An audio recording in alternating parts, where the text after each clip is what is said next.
जय भीम.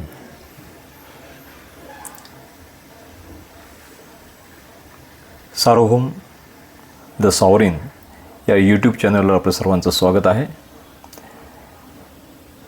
मित्र, बाबासाहेबांच्या एकूण विचारधारांना अभ्यास करताना, समजून घेताना अनेक गोष्टी काही वेळा मिस होतात, सुटून जातात, किंवा एखादी गोष्ट अभ्यास करताना, समजून घेताना त्याचा नेमका अर्थ कधीकधी राहून जातो.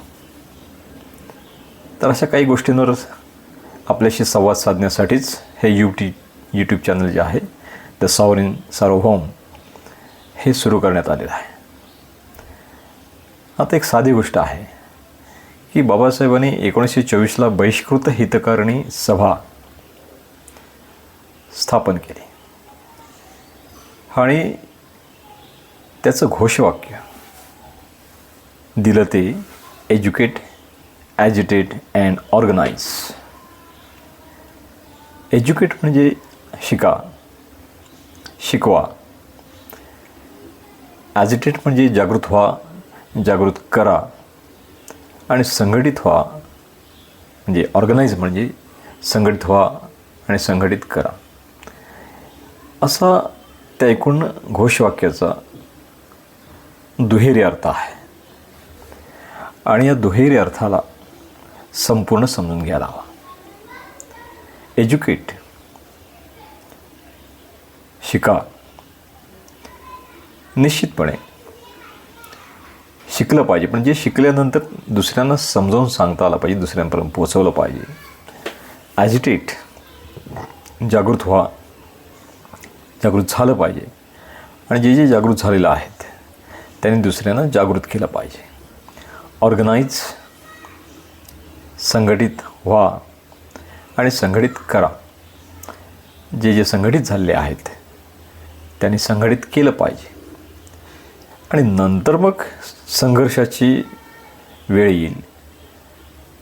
संघर्ष काय करायचा, कशासाठी करायचा, त्याचं ध्येय उद्दिष्ट काय असलं पाहिजे, त्याचं व्हिजन काय असलं पाहिजे, हेतू काय असला पाहिजे, हे पहिले 3 पायऱ्या पूर्ण झाल्याशिवाय समजणार नाही, लक्षात येणार नाही. म्हणून एज्युकेट, ॲजिटेट, ऑर्गनाईज.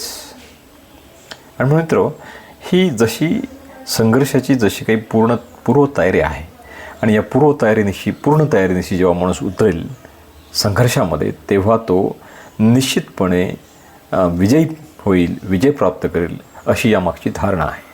तर या अशा संपूर्ण बाबासाहेबांच्या एकूणच विचारधारेला समजून घेताना, लेखन आणि भाषण खंडांमधून हे समजून घेताना आपल्याला हळूहळू बाबासाहेब उलगडत जातात. आणि मग टोटल बाबासाहेब समजून घेताना बाबासाहेबांचा एक डिस्कोर्स, परिपूर्ण डिस्कोर्स असा आपल्या हाताशी लागतो. आणि या डिस्कोर्स आपल्यापर्यंत पोहोचवण्यासाठी आणि आपण दुसऱ्यांपर्यंत पोहोचवण्यासाठी आपण या सार्वभौम द सॉवरिन या यूट्यूब चॅनलची निर्मिती केली आहे.